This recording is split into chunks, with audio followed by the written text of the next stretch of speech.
મંચસ્થ તાપી જિલ્લાના પ્રાંત અધિકારી સાહેબ, ખેતી વિષયક અને કૃષિ અધ્યક્ષ એવા વાસંતીબેન, તાપી જિલ્લાના ઉપપ્રમુખ શ્રી મધુબેન, માજી ઉપપ્રમુખ શ્રી અર્જુનભાઈ, જિલ્લા ખેતીવાડીના અધિકારી શ્રી ગરાસિયા સાહેબ, જેઠવા સાહેબ, પટેલ સાહેબ, ઉપસ્થિત મંચસ્થ તમામ ભાઈ બહેનો અને મીડિયા કર્મીશ્રીઓ, આપ સૌને આજના કાર્યક્રમમાં ઉપસ્થિત શ્રી આજના દેશના વડાપ્રધાન એવા નરેન્દ્રભાઈ મોદી સાહેબ જ્યારે ખેડૂતોની આવક વધારવા માટે ખેડૂતલક્ષી જ્યારે આ દેશના વડાપ્રધાન બન્યા છે ત્યારે ખેડૂતોના હિતમાં ખેડૂતોને કઈ રીતે પગભર કરી શકાય એવા આશયથી આ દેશના તમામ ખેડૂતોને આજે જ્યારે ભાગલપુર અને બિહારથી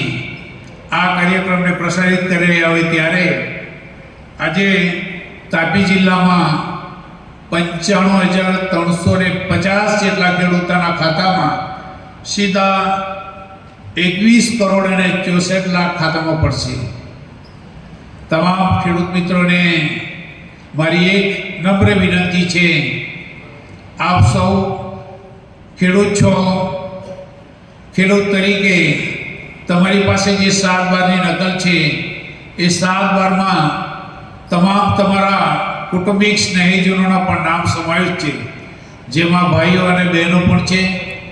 જેઓને કિસાન સન્માન નિધિમાં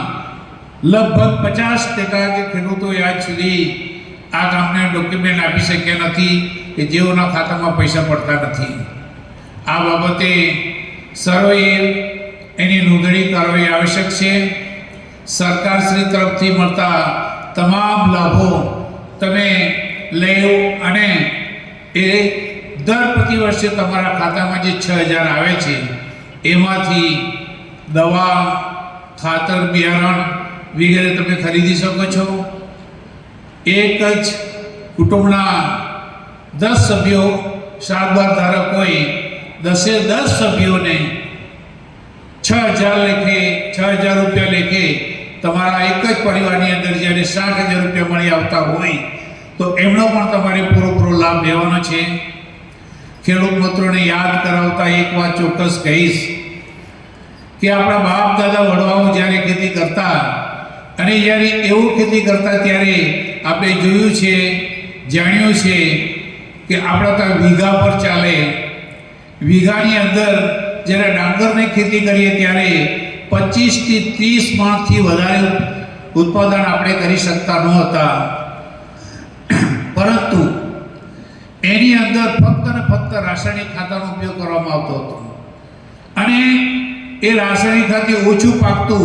પણ આપણું શરીર અને આપણા વડવાઓનું શરીરને આપણે જે કદાચ સાથે કરીએ તો એ લોકો 80 થી 90 વર્ષ એકદમ સ્વસ્થ રહીને એમનું જીવન જીવી જતા હતા. આજે જ્યારે પ્રાકૃતિક ખેતી વિશે જ્યારે જાણવામાં આવ્યું કે આ વિસ્તારની અંદર કે આખા દેશની અંદર ડોલવણ તાલુકાના બીડા પ્રખ્યાત છે. હું પોતે ખેતીવાડી ઉત્પન્ન બજાર સમિતિની અંદર વાઇસ ચેરમેન તરીકે મેં 15 વર્ષ જ્યારે એમાં નિહાળ્યા ત્યારે આખા દેશની માર્કેટિંગના અભ્યાસ માટે ગયો હતો ત્યારે કાશ્મીરની અંદર ડોલરના બીડાના બોક્સ મૂકેલા હતા. ત્યારે અમે એમની જોડે ચર્ચા વિચારણા કરી કે જે આ બીડાનું ઉત્પાદન થાય છે એ બીડામાંથી અમે આવીએ છીએ, એ વિસ્તારમાંથી અમે આવીએ છીએ, પણ દિવસે ને દિવસે એક પરિવારમાં 1 વીઘો જમીન હોય અને ખેડૂત કામ કરી શકતો હોય એમાં 1 વીઘો શાકભાજી કરે તો સમજુ છું ત્યાં સુધીમાં ખેડૂત દરરોજના એમાંથી નફો નુકસાન કરતાં પણ 1,000 રૂપિયા મેળવી શકે છે. લાંબી ખેતી કરવાની કોઈ જરૂર નથી ભાઈઓ.